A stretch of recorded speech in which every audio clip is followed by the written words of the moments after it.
안녕하십니까. 경향신문 이대근입니다. 오늘은 길 잃은 외교안보 대전환하라, 이런 제목으로 말씀드리겠습니다. 문재인 대통령의 대북정책, 외교정책이 길을 잃었습니다. 북한은 남한을 상대하지 않습니다. 사드 조기 배치 결정으로 한국을 대하는 중국의 태도는 매우 강경해졌습니다. 미국은 미국 마음대로 하고 있습니다. 외교 난맥은 박근혜 정부의 유산이지만 문재인 정부는 그 난기류에서 벗어나지 못한 채 이중 삼중의 파고에 휩쓸려 헤어나지 못하고 있습니다. 시민들은 문재인 정부가 외교 안보 위기를 돌파할 수 있는 전략, 의지, 참모 진영 세 가지를 모두 갖추기를 바랬고 그럴 것으로 믿었습니다. 하지만 문재인 정부 출범 100일이 지난 현재 안보 상황은 개선되지 않고 있으며 외교안보 정책은 갈대처럼 흔들리고 있습니다. 임기 초 중차대한 시점에 벌써 여러 번 경로 이탈을 한 결과입니다. 실망스럽습니다.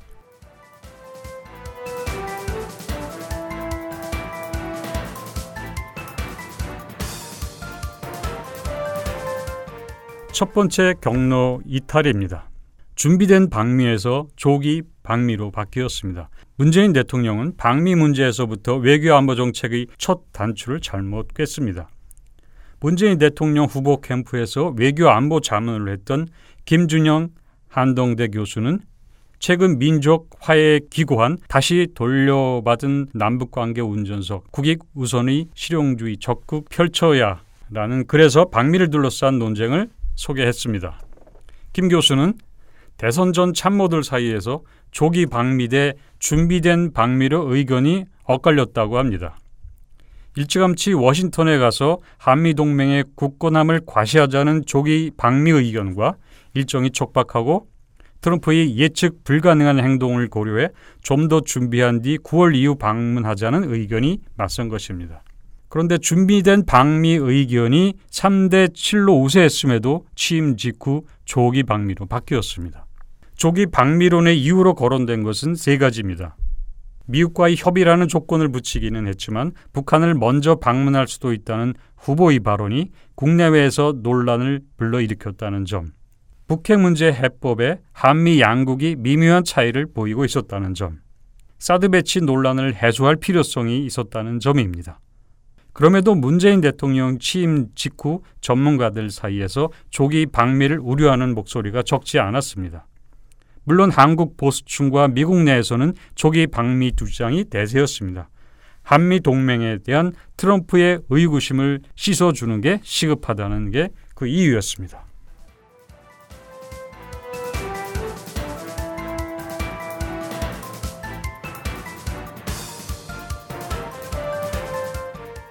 사실 조기 방미는 여러 가지 사정상 당시 무리였습니다. 우선 외교부 장관이 임명되지 않았습니다. 그런데 트럼프는 이미 한미 방위 분담, 한미 자유무역 협정, 사드 배치 등에 대해서 자기 입장을 확고하게 정해놓고 있었습니다. 조기 방미했다가는 이 트럼프에 휘둘릴 수밖에 없는 상황이었습니다. 그 때문에 정부는 한미 현안을 다루지 않고 상결례 수준의 정상회담을 갖는다는 그런 목표를 정하고 조기 방미하는 것으로 결정을 했습니다. 한미 동맹에 대한 신뢰를 과시하는 정도면 상관없겠다고 판단을 했던 것 같습니다. 사실 방미 목적을 그렇게 제한한다면 조기 방미에 대한 우려는 상당 부분 해소할 수 있습니다. 하지만 방미 전에 이 모든 것이 어긋나기 시작했습니다. 트럼프가 사드 배치 문제로 한국을 몰아친 것입니다. 사드 배치 문제는 실타래처럼 얽힌 한반도 문제를 풀어간 핵심 열쇠입니다. 한반도에 운명이 걸린 문제였다고 해도 과언이 아닙니다. 문 대통령도 사드 완전 배치를 미뤄서 시간을 벌고 그 시간을 벌면서 중국과의 관계를 개선하고 북핵 문제에서 진전을 이루겠다는 구상을 갖고 있었던 것으로 보입니다.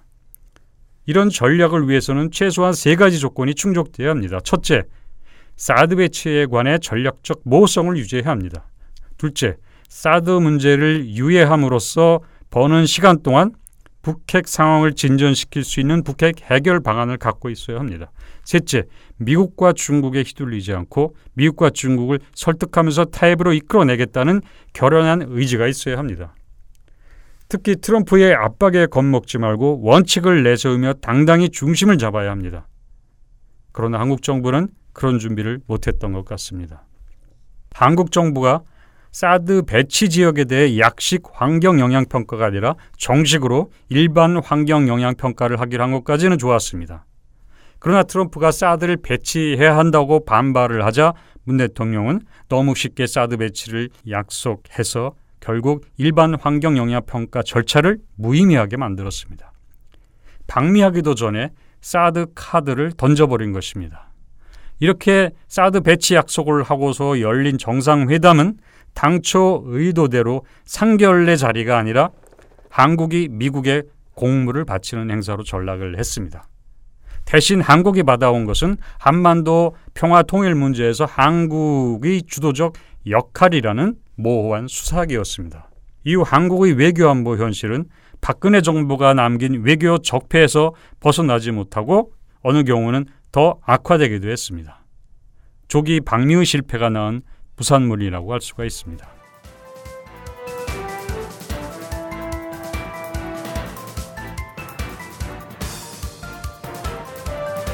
문재인 후보는 2016년 7월 사드 기습 배치 결정 때 다음과 같이 밝혔습니다.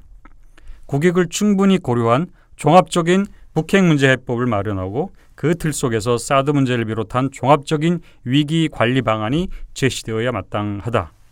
2017년 1월에는 이렇게 말했습니다. 한미 간 이미 합의가 이루어진 것을 그렇게 쉽게 취소할 수 있다고 생각하지는 않는다.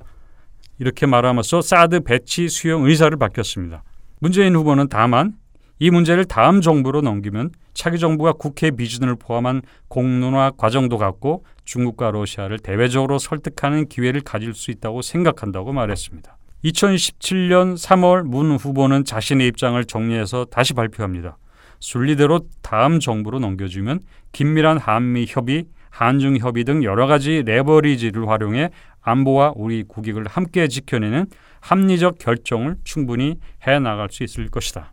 당시 문재인 후보의 전략을 요약하자면 언젠가 사드를 배치하겠지만 상당 기간 사드 배치의 모호성을 유지하면서 북핵 문제의 진전을 이루고 주변국을 설득한 시간을 갖겠다는 것입니다. 그러나 문 대통령은 취임 이후 이 공약을 무시하고 환경영향평가 결과와 상관없이 그리고 국회 비준 절차 없이 사드를 배치하는 것으로 기정사실화했습니다. 북한이 7월 28일 대륙간 탄도미사일 화성 14형을 두 번째 발사했을 때는 한 발 더 나아갔습니다. 환경영향평가를 하지도 않은 채 사드를 먼저 임시 배치하기로 한 것입니다. 북한이 미사일을 발사했다고 문 대통령의 주요 정책을 쉽게 폐기하는 것은 납득하기 어려운 일입니다. 이런 의외성 때문에 한미 정상회담 과정에서 북한이 대륙간 탄도미사일을 발사하면 사드를 임시 배치하기로 한미 간 이면 합의가 있었을 것으로 추측되고 있습니다. 사드 배치의 전략적 모호성은 문재인 정부의 외교 안보 정책의 중요한 출발점이자 한반도 평화를 위한 지렛대이면서 주변국과의 관계 개선의 열쇠였습니다. 그러나 사드 카드를 너무 빨리 포기함으로써 다양한 가능성을 품는 불확실성을 선택의 여지가 없는 확실성으로 바꿔놓았습니다. 사드 문제가 갖고 있는 북핵 문제와 한반도 안보 위기 해소의 잠재성이 사라진 것입니다. 그 결과 겨우 100일 만에 한국은 북미 및 미중 대결 구도에 갇히고 손발이 묶이고 말았습니다.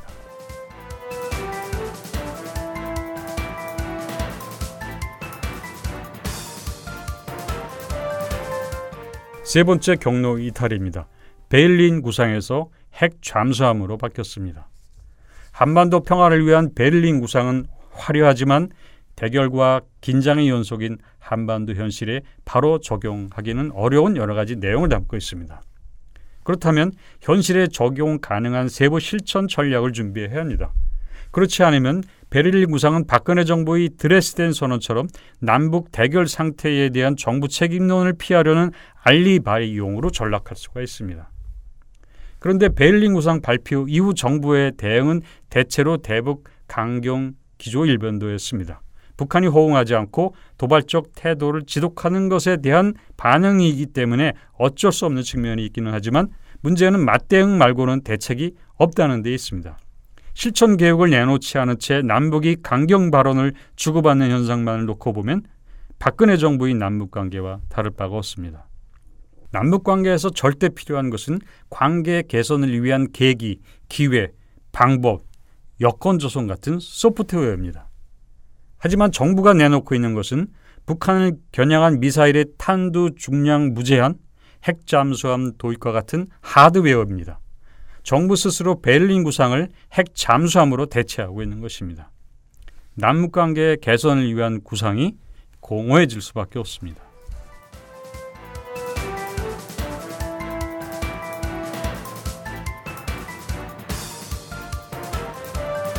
경로 이탈 네 번째입니다.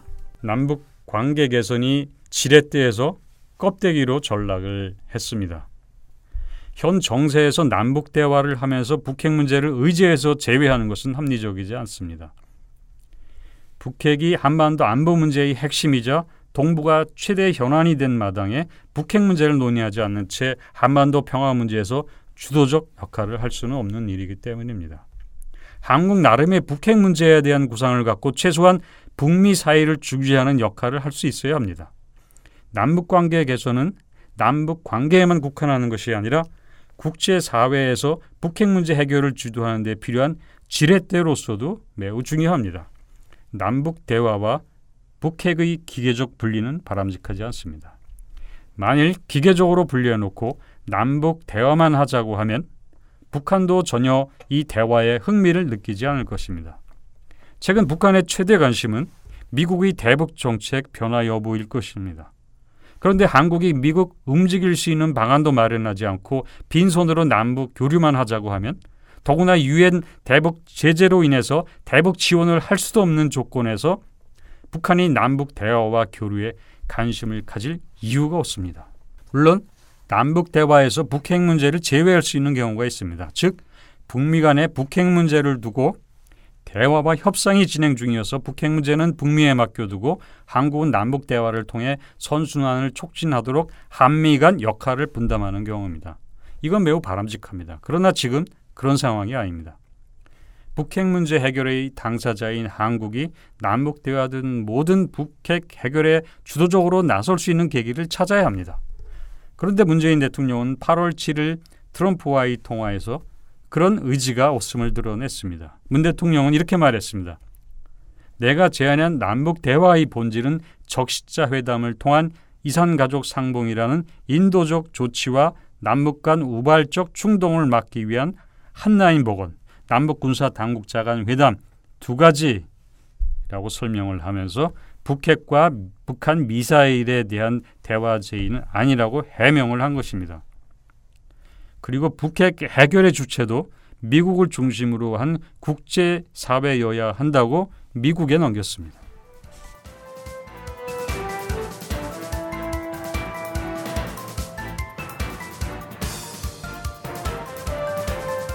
경로 이탈 다섯 번째입니다. 운전석에서 조수석으로 바꿨습니다. 트럼프 대통령은 한미 정상회담 공동 성명에서 한반도의 평화통일 환경을 조성하는 데 있어서 대한민국의 주도적 역할을 지지하였다고 명시했습니다.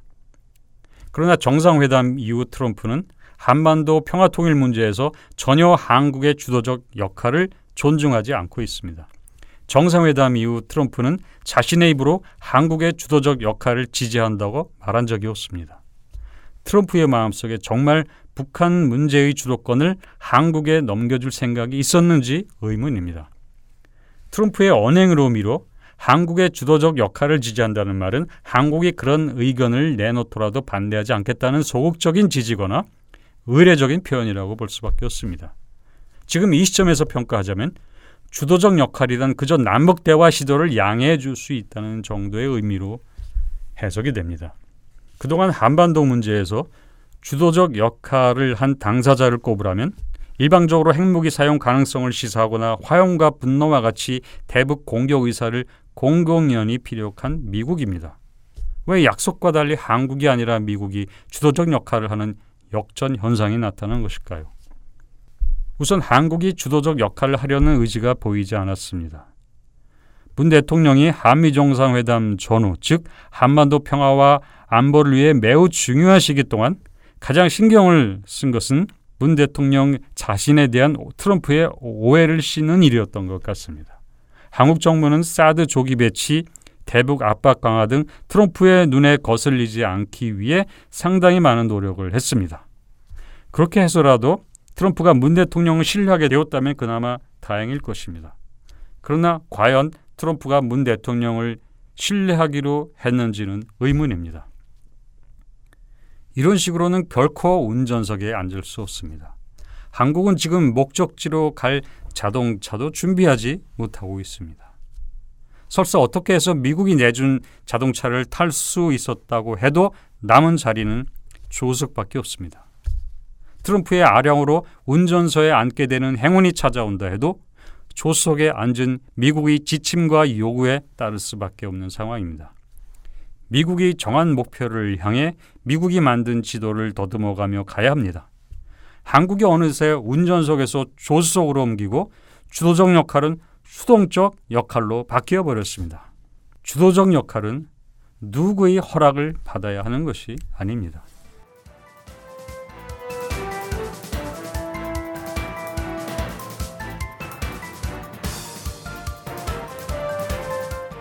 문 대통령은 사회 경제적 쟁점에 대해서는 구체적 수치를 들어 설명할 수 있을 만큼 잘 이해하고 있습니다.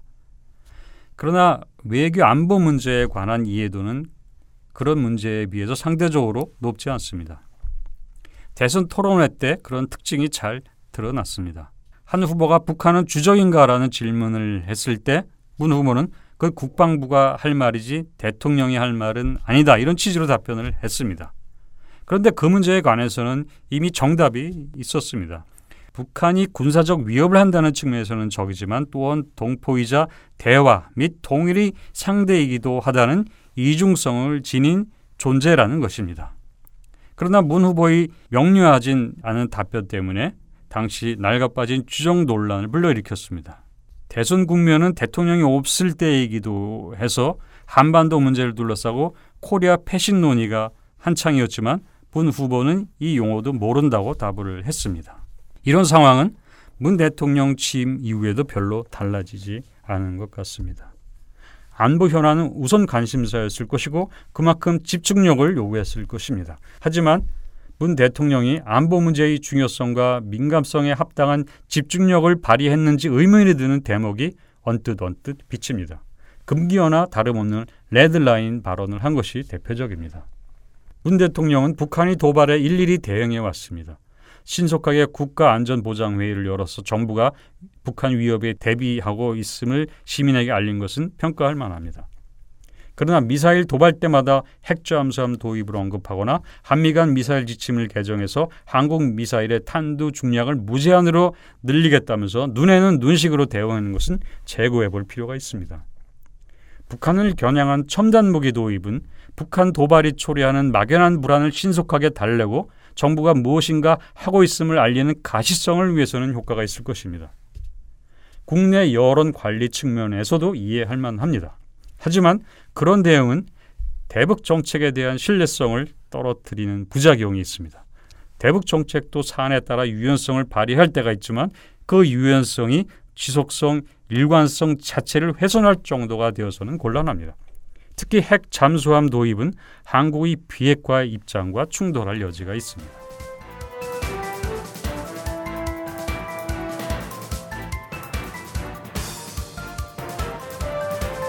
문재인 정부의 외교 안맥상이 여전한 이유를 설명하는 또 다른 요소로는 노무현 정부의 반미 트라우마를 들 수 있지 않을까 합니다. 노무현 정부가 미국에 할 말은 했다는 일반적 인식과 달리 부시 행정부가 원하는 것을 거의 다 들어주었다는 것은 잘 알려져 있습니다. 이라크 파병, 주한미군의 전략적 유연성, 용산 미군 기지 이전 비용 부담 등 다 일일이 열거할 수 없을 정도입니다. 실제 미국 요구를 들어주었으면서도 몇 마디 말 때문에 동맹 우선했다는 것을 평가받지 못했다고 할 수도 있고 거친 말의 대가를 값비싸게 치렀다고도 할 수가 있습니다. 문 대통령이 트럼프에게 너무 움츠러든 것처럼 보이는 것은 노무현 정부처럼 반미 정부라는 오해가 생기지 않도록 조심한 결과가 아닐까 생각이 들기도 합니다. 문 대통령은 지금 미국에 너무 끌려다니고 있습니다.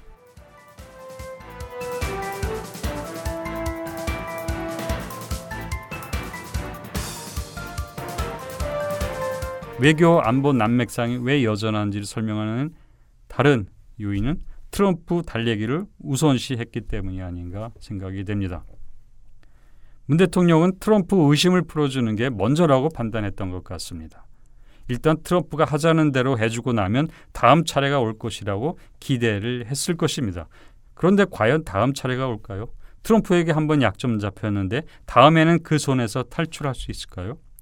트럼프가 문 대통령이 대접에 만족해서 다음에는 양보할 것이라는 막연한 기대에 한반도 안보와 평화를 맡겨도 괜찮은 걸까요?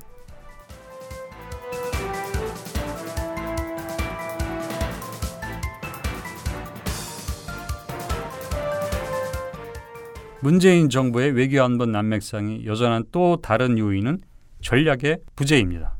7월 4일 북한이 대륙간 탄도미사일 발사에도 문 대통령은 베를린 구상을 발표했습니다. 그에 따른 남북 대화도 시의했습니다. 그러나 베를린 구상에도 불구하고 문 대통령은 북한이 다시 대륙간 탄도미사일 발사하자 사드 임시 배치, 독자적 대북 제재 검토를 발표했습니다. 북한이 괌 주변 포격, 트럼프의 전쟁 암시로 한반도에 전운이 감돌 때인 8월 7일 한미 정상간 통화를 했습니다. 이때 문재인 대통령은 대북 원유 공급 중단이 빠져서 아쉽다. 지금은 제재와 압박을 해야지 대화할 때가 아니다. 대북 제재가 북한이 견딜 수 없는 순간까지 가도록 해야 한다. 이렇게 말을 했습니다.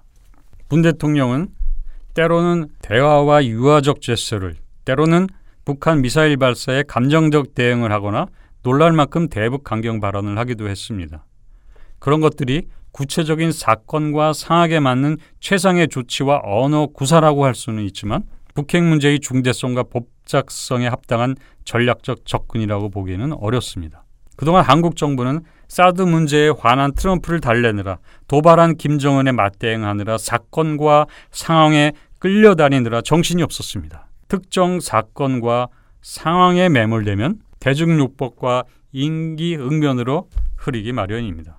최근 북한이 미사일을 쏠 때마다 대북 정책을 바꾼다는 말이 들리고 있는 것도 그 때문일 것입니다. 문재인 대통령의 100일을 단순화하면 사건 하나하나에 일대응 대응을 하느라 한반도 평화의 대전략을 놓친 시기였다. 이렇게 표현할 수가 있을 것 같습니다. 문 대통령이 강경과 온건, 남북관계 중시와 대북 제재 강화 사이를 오간다는 자체가 잘못은 아닙니다. 한미동맹을 우선할 수도 있고 중국과의 관계 개선을 뒤로 미룰 수도 있는 겁니다. 국내 보수 여론의 지지를 받기 위해 후퇴를 할 수도 있습니다. 상황이 복잡한 만큼 다양한 수단과 방법을 구사할 수 있습니다. 그러나 그것이 하나의 일관되고 지속적인 전략 구상 아래 주도적으로 선택한 결과일까요? 문제는 전략이 없이 눈앞의 상황에 끌려다니고 있다는 겁니다. 지금 외교안보 정책은 길을 잃었습니다. 어디로 들어가야 할지, 어디로 나가야 할지 오리무중입니다. 이 길도 아닌 것 같고 저 길은 막혀 있는 것 같습니다. 문 대통령이 외교안보 전략이 아직 보이지 않고 있다면 전략이 없는 것입니다. 한반도 안보 위기와 북핵 문제는 트럼프의 유별난 언행과 변덕, 김정은의 도발, 국내 여론 동향 때문에 함부로 다뤄야 할 만큼 가벼운 문제가 아닙니다. 문재인 정부의 전략가가 없습니다. 정의용 국가안보실장, 강경화 외교부 장관은 다자 외교 무대에서 경력을 쌓은 인물이고 송영무 국방부 장관은 무장입니다. 손 국정원장은 유일하게 전략가라고 할 수 있지만 국정원장으로서의 한계가 있습니다. 외교안보 컨트롤 타워가 될 수는 없습니다. 이 결과 자연스럽게 외교 관료들에 대한 의존도가 높아지고 있습니다. 문재인 정부 100일의 외교안보 정책이 과거 정부와 별 차이가 없다고 느낀다면 그것은 외교안보정책이 바로 외교 관료에 장악되어 있기 때문입니다. 이는 중차대한 시기의 외교안보정책이 캐비넷에 들어있는 과거의 관행과 문서대로 추진되고 있다는 뜻이기도 합니다. 문 대통령이 외무고시 중심의 외교부를 개편하고자 하는 점을 고려하면 역설적입니다.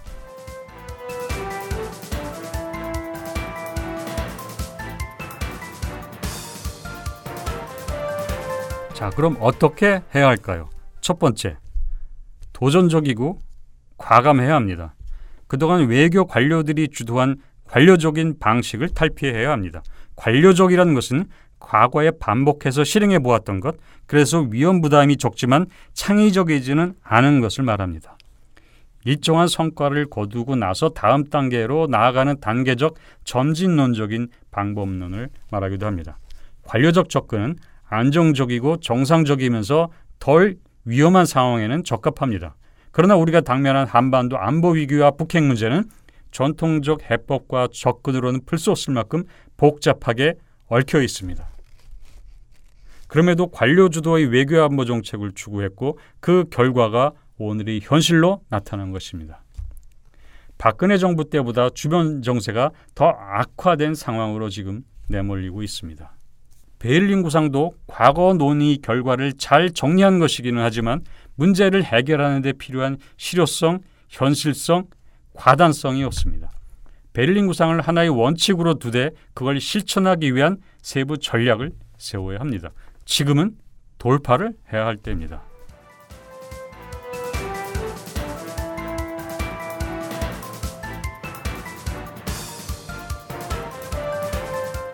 이 문제를 푸는 두 번째 방법은 상황에 종속되기보다 상황을 주도하는 것입니다. 당장 혼돈 상태에서 벗어나야 합니다. 그러기 위해서는 우선 정부가 북핵 문제 해결과 한반도 평화를 위한 실천 계획을 내놓아야 합니다. 그래서 트럼프가 아니라 그 누가 압박한다 해도 양보하거나 포기할 수 없는 핵심이 무엇인지 공개적으로 천명함으로써 한국이 만만치 않은 상대라는 점을 각인시켜야 합니다. 지금 미국은 물론 북한, 중국, 일본 모두 한국을 함부로 대하고 있습니다.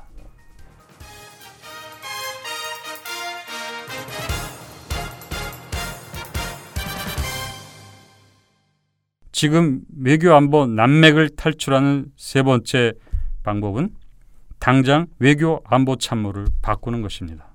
도전적이고 과감한 돌파, 상황을 주도하기 위해서는 현재와 같은 외교 관료 중심의 참모를 두고는 거의 불가능합니다. 아마도 문 대통령은 일단 진영을 갖췄으니 내년 지방선거 때까지는 가보자는 생각일 것입니다. 그러나 한반도 안보 환경이 고착되고 나면 너무 늦었다고 후회할 수 있습니다. 그래도 조금이라도 여지가 있는 지금 바로 잡아야 합니다. 초기 실패는 교훈이 되고 그 교훈이 좋은 결실을 거둘 수 있다면 초기 실패는 감내할 만한 가치가 있는 것입니다. 성공을 위한 보약 지금 먹어야 합니다. 외교안보 컨트롤 타워를 교체함으로써 문 대통령이 제 길로 들어섰음을 보여주어야 합니다. 이대근이었습니다.